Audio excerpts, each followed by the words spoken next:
Nowadays, everybody has a website, but how do you get discovered on the search engines? That's a whole science called SEO, search engine optimization. And in this video, I'm going to share with you some tactics and strategies of how you can boost the discoverability of your website. Some of the things we can do to optimize the website is to put the most important words as our keywords. Keywords typically show more often, they're mentioned again and again in different pages of our website, etc. These are the most important words that can then be indexed. Google can scan our website, they can see that these words occur again and again, therefore they're the most important. We can use these same keywords in our titles, in the description of the website, etc. And again, this shows that this is a very important aspect of our website. Another thing to do, in addition to using rich keywords phrases to describe our website, is to make them unique. Have unique keywords for each page, have unique content for each page, auto relevant, and then slowly directing our visitors to the call to action.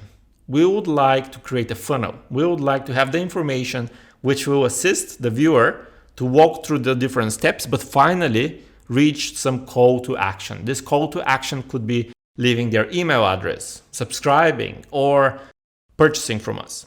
It could be also related to scheduling an appointment. If the purchase cannot be conducted online, at least we can get them scheduled in our calendar. They can come over and then we can convert them this way. Very importantly, we need to keep these descriptions very short and to the point. We need to keep the titles very short and to the point. When it comes to title tags, try not to get titles more than 55, 65 characters long.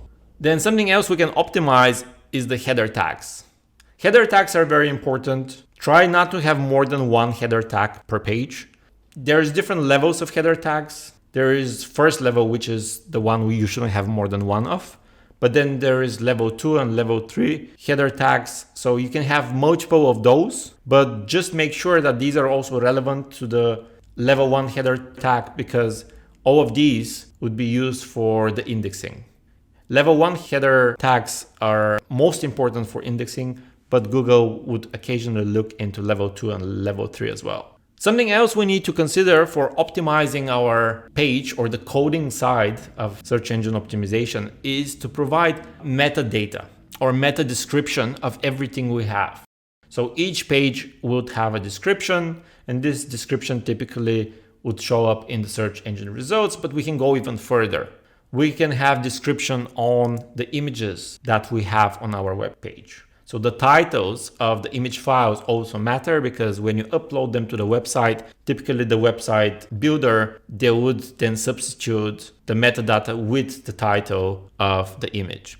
You can then make it easier for yourself by directly editing the titles of the images before you upload, but you can also edit them once they're uploaded. And this is important because this helps with the indexing of the website. Some recommendation for improving the meta description is to include strong call to action in all the descriptions.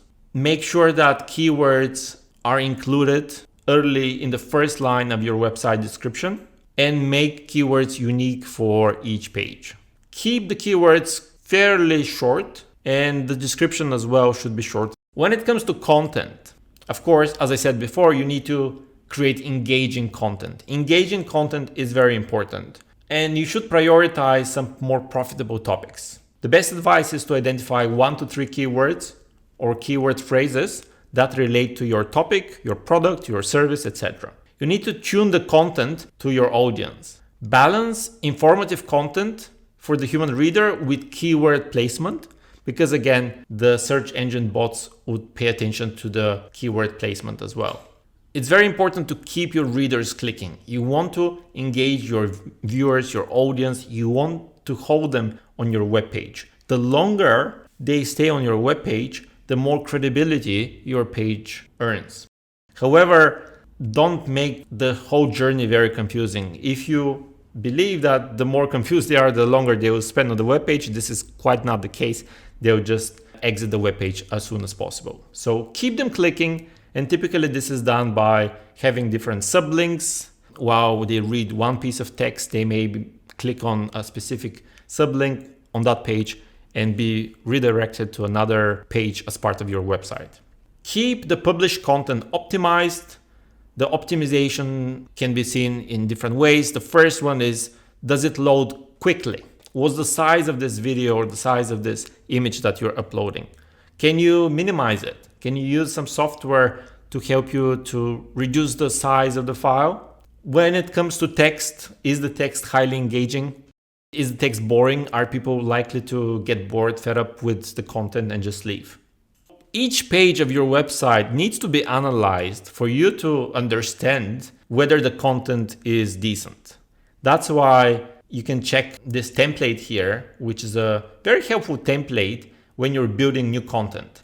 It asks you to answer a couple of questions. It asks you to nominate some specific keyword phrases which you believe are very important. And pretty much you can create a highly engaging website by using this template. If you already have a website, use this template again, be critical to the content you already have, and then based on the results, decide whether you should change something or it's good to go. In most cases, you always need to change something. There's always room for improvement. Something that is very important as part of your content strategy are the keywords that you decide to promote. You need to identify keywords that are relevant to your product or service or your web page. So the relevance is a very important factor. Would a customer expect to land on your site after searching for this keyword? Is the content and the website addressing a need for this keyword? Then we need to consider the search volume. High search volume indicates higher potential visits, but may also indicate higher ambiguity. For example, somebody searched for holidays. It's quite different compared to luxury holidays in Maldives. We need to consider the user intent as well.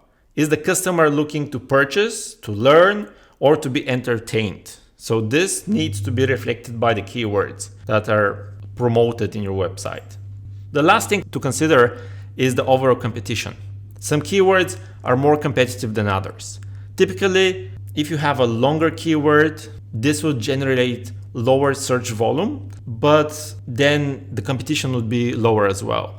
If you have a very short keyword, this would generate high traffic, possibly. The competition would be high, and also you cannot be sure about the relevance. So try to have a consideration of these things. The brevity is not always your best friend when it comes to keywords, because you want to have a chance to score higher when it comes to specific keywords. And if you're just starting with SEO, you'd be better off having slightly longer keywords. Then you may have more relevant audiences landing on your webpage if they search for these longer keywords. Another strategy as part of your content strategy would be to have internal links. Internal links are the links that help you go from one page on a domain to a different page on the same domain. And they're commonly used in the website navigation. So if you want to navigate within the website, you would have different internal links that will help you to hop on from one page to another. Internal links are often useful for several reasons. First, they allow users to navigate a website. Then they help establish information hierarchy for a given website, and they help spread link equity across a website. Different internal links can also be used as soft conversion or call to action for top of the funnel content. Another strategy as part of your overall content strategy would be to use anchor text. Anchor text is the visible text on the web page that can be clicked on. There is a hyperlink under the anchor text, and this would link you to another page of the website.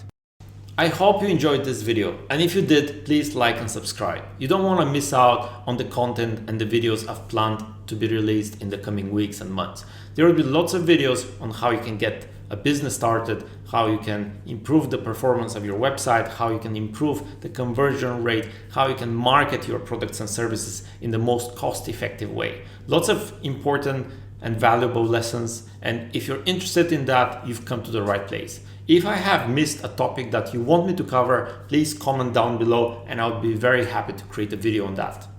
We can catch up in the next video. Until then, peace out.